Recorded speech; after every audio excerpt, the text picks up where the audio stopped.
Apparel Maker Printing, prints on apparel. We do a lot of small client clothing lines. We work with companies as large as Chicago Public Library.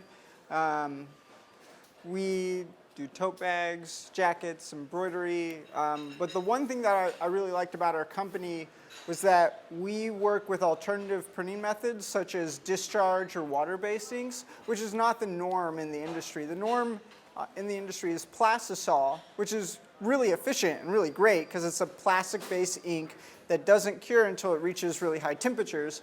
So it gives you time to make mistakes. It gives you time to work with it, but it also ends up coming out as a heavy print. And so we work with water-based, which dries, and discharge, which also dries, and they provide a softer print because it's water-based. It doesn't sit heavy on the shirt. It saturates into it, has a much softer touch, and discharge is actually a chemical that removes the dye out of the garment and replaces it with a new dye, so there's no touch on the shirt at all. That's interesting. So I was going to ask you, what are some of the alternatives that someone would look at for a printed shirt, like embroidery or other types of screen printing, excuse me, or like iron-on, or I don't know what the other ones are, but you've kind of explained a little bit why yours has superior technical characteristics. What about some of the other things that are out there? Oh yeah, there's preferences all around. Screen printing can achieve a certain quality image. It can bring out certain, it's more of like if you think about screen printed posters or art posters, it can achieve a really close level to, say, a full color image, but you can add artistic capabilities to it. There's also digital printing out there, which is really good for full colors. Right now, digital printing hasn't reached its level of like productivity. It usually takes high end, like 2 or 3 minutes to print a shirt. Low end, like sometimes 5 to 10. And so that on a production level, if you're printing 100,000, it doesn't churn the numbers around the company. So when we see that billboard out there on the tollway, it says, T-shirts tomorrow or whatever it is, and no minimums, that's probably digital?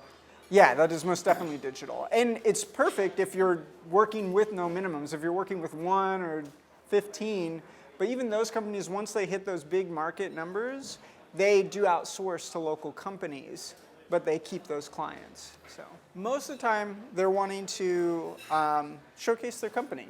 They're wanting to showcase their logo and promote themselves in a way that, unlike a flyer, a shirt can be an experience with whoever it touches. They wear that shirt multiple times. Often, people can wear keep a shirt that they get from a promotional item or an event. It can stay in their wardrobe for 2 to 3 years for wearing on their off days, or especially if it's a nice shirt that feels really soft. Like I often don't even care what's printed on it. I'm just like, oh, give me that soft shirt. And then once I'm wearing it, I'm like, oh yeah, this is from that event, or this is from this company that I like. My first experience screen printing altogether was in college. I took a screen printing class, and I did it to my best abilities, and at the end of the class, I actually told my professor, who I'm still close friends with, that I would never screen print again. I was like, this is too much work, it's not worth it. I was more than frustrated all the time, like trying to make it work. I was like, never gonna do it again. And she was sort of taken aback by it, and I've taken other classes with her that weren't screen printing later, and we were always talking about it and thought it was funny. But after I graduated, it was the recession. And so Starbucks wasn't hiring, no one was really hiring, and my friend worked at a screen printing shop, and I talked to the owner to see if I could come in 2 or 3 days a week, and he actually let me come in and volunteer and threw me some lunch money every now and then, and I did that for like 10 months while I was looking for other work, because I didn't want to just be at home or applying to places and not doing anything with my time. And so I was learning that trade in the middle of it, and I actually started liking it on a professional level as opposed to a more DIY in your bathroom level. That was what I was doing in college, and I ended up liking it a lot. And my teacher, I was seeing her. She had like art shows, and we would see each other here and there. And I was like, yeah, I've actually gotten into screen printing surprisingly. And, Surprisingly, no doubt. and like now that's like all that I'm doing. So she finds it really funny and uses it as something to encourage the people in her classes now. Like, hey, like pretty much the only guy I've ever had say that he's never going to do screen printing is like doing it professionally. And there's few of my students who do it professionally. So, cool. so I came to the city 10 years ago, and I came to the School of the Art Institute of Chicago to study comics, illustration, and animation, visual storytelling. And I still do that on the side. I do illustrations for a company and designs for stickers and stuff. But through time, I found myself like, oh, this is what's calling my time, screen printing, doing this. And at school, I've been able to do some stuff and screen print my own posters and posters for other friends or artists in the city. That's So great. Where'd you grow up? I grew up in Knoxville, Tennessee.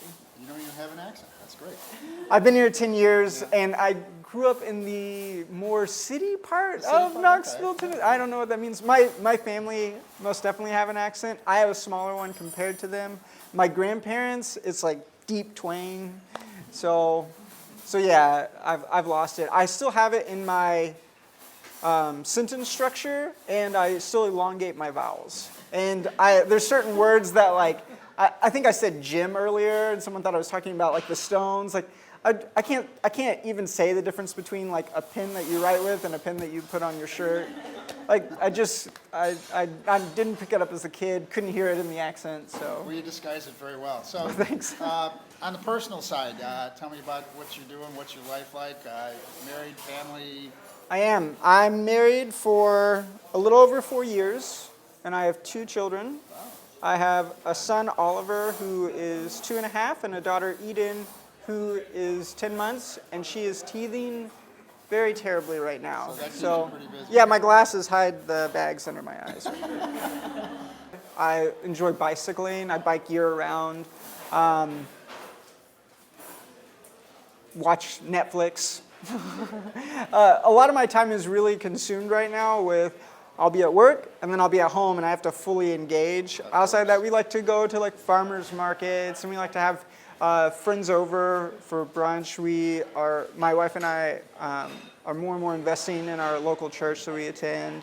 But most of my time is really called for right now. So there's no like snowboarding in Colorado or anything like that. So 5 years down the road, where do you see your life besides having kids that are a little bit older, maybe 3 or 4 more? I do see myself with the same company, which is really exciting. I don't think I'd worked anywhere where I saw myself with the same company for 5 more years. It's very unusual these days. Yeah, and I like the position that I have, and I feel like there's a lot of growth, and I have a lot of say in it. It's a startup. We're small. We do a lot of interesting things. I have a really good relationship with the owners and with the people that I work with. I feel very lucky right now.